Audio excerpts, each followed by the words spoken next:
Lagpas tuhod ang baha sa ilang bahagi ng Malabon kahit walang pag-ulan.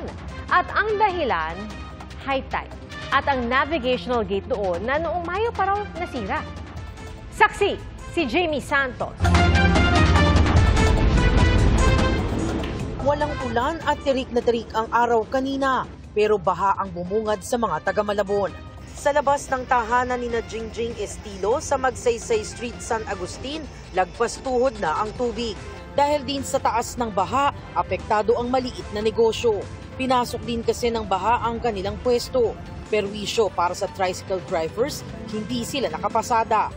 Yun nga nakakapagtaka yung sinasabi nila na flood control ba daw na yon, bakit hindi gumagana? Mga estudyante kawawa, paano tatawid, hindi alam kung makatawid sa kabila pag aaral nila naapektuhan. Ang baha sa ilang bahagi ng Malabon, bunsod ng nasirang Malabon na Votas Navigational Gate na sinabayan pa ng high tide na umabot sa mahigit 2 meters. Yes, since May 11 po kasi sira na yung navigational gate. So basically kapag high tide pa lang, since below sea level si Malabon, pinapasok na tayo ng baha.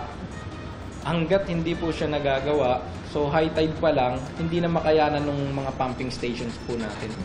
Kahit daw MMDA at DPWH ang namamahala sa nasirang navigational gate bilang national project, ang Malabon LGU raw tumutulong at nagbabantay upang mapabilis ang pagkumpuni nito. Sinabi ni contractor, by July 1, itatry po nilang i-lift ulit yung navigational gate. Sana maging successful na po yung. Para matulungan ang mga empleyado at estudyante, nagsagawa ng libreng sakay ang lokal na pamahalaan ng Malabon.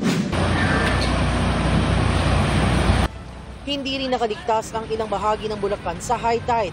Simula raw kahapon, mataas na tubig sa ilang kalsada at kabahayan. Apektado tuloy ang ilang estudyante.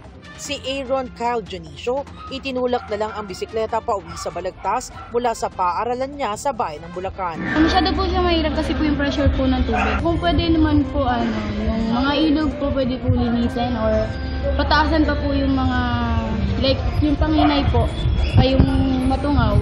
Kahapon ay nasa 4.9 feet ang taas ng baha sa ilang bahagi ng lalawigan. Ngayong araw ay mas tumaas pa sa 5.2 feet above sea level ang taas ng tubig.